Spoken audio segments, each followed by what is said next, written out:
আজ হঠাৎ করে সন্ধ্যার দিকে আমার ছোট ভাই আমার কাছে রিকোয়েস্ট করছে যে আপু আমাকে চিকেন আলু দিয়ে ভালো করে কষিয়ে রান্না করে দাও আর সাথে গরম গরম লুচি বানিয়ে দাও, আমি খাবো।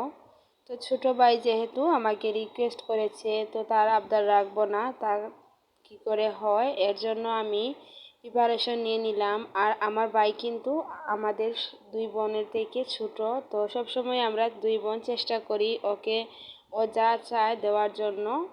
তো ছোটরাই কিন্তু সবসময় বেশি ভালোবাসা পেয়ে থাকে, আমরা যেহেতু বড় তো সবসময় আমরা ওদেরকে ভালোবাসবো আর ওদেরকে এভাবে চেষ্টা করব ওদের ছোট ছোট আবদারগুলো পূরণ করার জন্য। তো আমি সবসময় চেষ্টা করি আমার ছোট ভাইয়ের এই ছোট ছোট আবদারগুলো পূরণ করতে। তো এর জন্য আমি মাংস নিয়েছি, আর এখানে আমি 1 কেজি থেকে একটু বেশি মাংস হবে নিয়েছি। এখন আমি মাংস রান্না করার জন্য কড়াইতে দিয়ে দিলাম পরিমাণ মতো তেল, দিয়ে দিলাম এখানে আমি পেঁয়াজ কুচি আর দিয়ে দিলাম পেঁয়াজ বাটা। পেঁয়াজ কুচি আর পেঁয়াজ বাটা দিয়ে রান্না করলে কিন্তু গ্রেভিটা অনেকটাই ঘন হয় আর খেতেও ভালো লাগে। তো এখন আমি পেঁয়াজগুলোকে ভালো করে একটু নরম করে ভেজে নিব। তো পেঁয়াজটা যতক্ষণ না পর্যন্ত নরম হয়ে আসছে ততক্ষণ পর্যন্ত আমি পেঁয়াজটাকে এভাবেই নেড়ে চেড়ে ভেজে নিব। ভিডিওর এই পর্যন্ত এসে যারা একটি লাইক দিতে ভুলে গিয়েছেন অনুরোধ করব একটি লাইক দিয়ে সম্পূর্ণ ভিডিওটি কন্টিনিউ করবেন। তো দেখুন পেঁয়াজগুলো অনেকটাই নরম হয়ে আসছে, এখন আমি এর মধ্যে দিয়ে দিব আদা আর রসুন। আমি এখানে 1 চা চামচ আদা আর দিয়ে দিচ্ছি 1 চা চামচ রসুন। তো এখানে আমি একটু বড় সাইজের চামচ দিয়ে দিয়েছি, তো আপনারা ছোট চামচে দিলে 2 চামচ করে দিয়ে দিবেন। তো কষা মাংস করছি আজকে আমি, তো এভাবে কিন্তু আলু দিয়ে কষা মাংস রান্না করলে লুচির সাথে খেতে খুবই ভালো লাগে। তো আমার ছোট ভাই যেহেতু আমাকে রিকোয়েস্ট করেছে আর আমি সব সময় চেষ্টা করি ওর সব আবদারগুলো পূরণ করার জন্য, আর ও সব সময় কিন্তু আমার কাছে ওই আবদারগুলো রাখে। তো ও জানে কিন্তু আমাকে যদি বলে তাহলে আমি ওকে বানিয়ে দিব।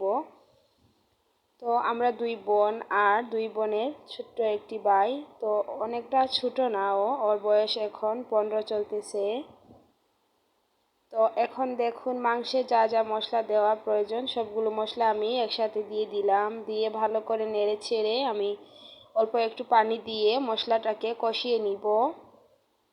আর কষা মাংস রান্না করার সময় কিন্তু এইভাবে মশলাটাকে কিছুক্ষণ ভালো করে কষিয়ে নেবেন। এতে করে কি হবে, মাংসটা খেতে খুবই সুস্বাদু হবে আর এবং খুবই মজা লাগবে। তো এখন দেখুন আমি অল্প একটু পানি দিয়ে মশলাটাকে কষিয়ে নিচ্ছি, আর এইভাবে কিন্তু মশলাটা কিছুক্ষণ কষিয়ে নেবেন। তো মশলাটা কষানো হতে থাক আর এই ফাঁকে আমি কিছু আপুদের কমেন্টস পড়ে নিব। এখন আমি যেই আপুটার কমেন্টস পড়ব ওই আপুর চ্যানেলের নাম হচ্ছে ফ্যামিলি কিচেন। তো ওই আপু আমাকে কমেন্টস করেছেন অনেক অনেক সুন্দর হয়েছে গোলাপ ফুল পিঠার রেসিপি, অনেক ভালো লাগলো, রেসিপিটা দারুণ হয়েছে। এত সুন্দর করে কমেন্টস করার জন্য আপু আপনাকে অনেক অনেক ধন্যবাদ। আর আপু আপনি আমাকে আরেকটা কমেন্টস করেছেন যে ভালোবাসা রেখে গেলাম, আপনিও আমার পরিবারে আসবেন, বন্ধ করে নিলাম। প্লিজ এভাবে আমার ভিডিওতে কমেন্টস করবেন না, আপনি কমিউনিটিতে একটা লেটার রাখবেন, আমি বুঝে নিব যে আপনি আমার নতুন বন্ধু, আমি আপনার চ্যানেলে চলে যাব ইনশাল্লাহ। তো আমি কিন্তু প্রত্যেক ভিডিওতেই বলে থাকি কেউ আমাকে স্প্যাম কমেন্ট করবেন না, তবুও কিন্তু যারা যারা জানে না, হয়তো জানে আর হয়তো বা জানে না, তবুও তারা এসে আমাকে স্প্যাম কমেন্ট করে। তারা জানে না যে এই স্প্যাম কমেন্টের কারণে কিন্তু চ্যানেলের অনেক বড় ক্ষতি হয়ে যায়। তো প্লিজ কেউ স্প্যাম কমেন্ট করবেন না, আপনাদের কাছে বারবার একই রিকোয়েস্ট থাকবে। তো এখন আমি যেই আপুটার কমেন্টস পড়ব ওই আপুর চ্যানেলের নাম হচ্ছে ওমান প্রবাসী হীরা। তো ওই আপুটা আমাকে কমেন্টস করেছেন অবশ্যই আছি থাকবো, ভুল থেকে যদি ভালো কিছু শেখা যায় তাহলে সমস্যা কি। হে আপু আপনি এই কথাটা ঠিকই বলেছেন, আমরা কিন্তু প্রত্যেককেই একটা না একটা ভুল করেই থাকি আর ওই ভুলগুলি কিন্তু আমরা সবার কাছে স্কিপ করে যাই। তো তো আমরা যদি এই ভুলটা সবার সাথে স্বীকার করি তাহলে কিন্তু আমরা আমাদের ভুলটা শুধরে নিতে পারবো, আর আমরা কখনো এভাবে কোনো ভুল করব না। তো আপনার কমেন্টটা পড়ে খুবই ভালো লাগলো। অনেক অনেক ধন্যবাদ আপু এত সুন্দর করে কমেন্টস করার জন্য। তারপর আমি যেই আপুটার কমেন্টস পড়ব, ওই আপুর চ্যানেলের নাম হচ্ছে নিশাত তাসনিম বাদন। ওই আপুটা আমাকে কমেন্টস করেছেন অসাধারণ একটা পিঠার রেসিপি। তো ওই আপুটা আমাকে একটা পিঠার রেসিপিতে ওইরকম একটা কমেন্টস করেছেন। ধন্যবাদ আপু এত সুন্দর করে কমেন্টস করার জন্য, আর এভাবে সুন্দর সুন্দর কমেন্টস করবেন। তো আপনাদের কমেন্টসগুলো পড়তে কিন্তু আমার কাছে খুবই ভালো লাগে। আর আপনাদের কমেন্টস পড়তে পড়তে এদিকে দেখুন আমি মাংস আর আলু একসাথে মশলাটা ভালো করে কষিয়ে দিয়ে দিলাম। এখন আমি ঢাকনা দিয়ে ডেকে দিয়েছি, ভালো করে কষিয়ে নিব। আর এদিকে আমি আগে থেকেই লুচিটা রেডি করে রেখেছিলাম। তো আমি একে একে লুচিগুলো ভেজে নিচ্ছি। দেখুন লুচিগুলো কিভাবে ফুলে উঠছে। আর এইভাবে গরম গরম লুচি দিয়ে আর কষা মাংস দিয়ে খেতে কিন্তু খুবই ভালো লাগে। আপনারা কারা কারা এভাবে খেতে পছন্দ করেন প্লিজ কমেন্ট করে জানাবেন। আর হ্যাঁ, এই ভিডিওটি যদি আপনাদের কাছে একটু হলেও ভালো লেগে থাকে তাহলে প্লিজ চ্যানেলটিকে সাবস্ক্রাইব করে রাখবেন, আর অবশ্যই পাশে থাকা বেল আইকনটি অলে প্রেস করে রাখবেন। এতে করে আমি নতুন কোনো ভিডিও আপলোড করার সাথে সাথেই নোটিফিকেশন আপনাদের কাছে পৌঁছে যায়।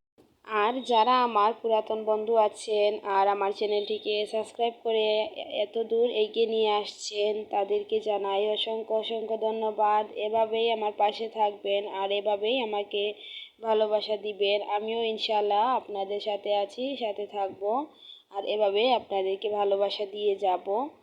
তো এখন দেখুন আমি সবগুলো লুচি ভেজে নিয়েছি, আর সবগুলো লুচি দেখানো সম্ভব না, ভিডিওটা অনেকটাই বড় হয়ে যাবে। এজন্য কয়েকটা লুচি আমি ভেজে আপনাদেরকে দেখিয়ে দিলাম, আর মাংসটাও রান্না করা হয়ে গিয়েছে।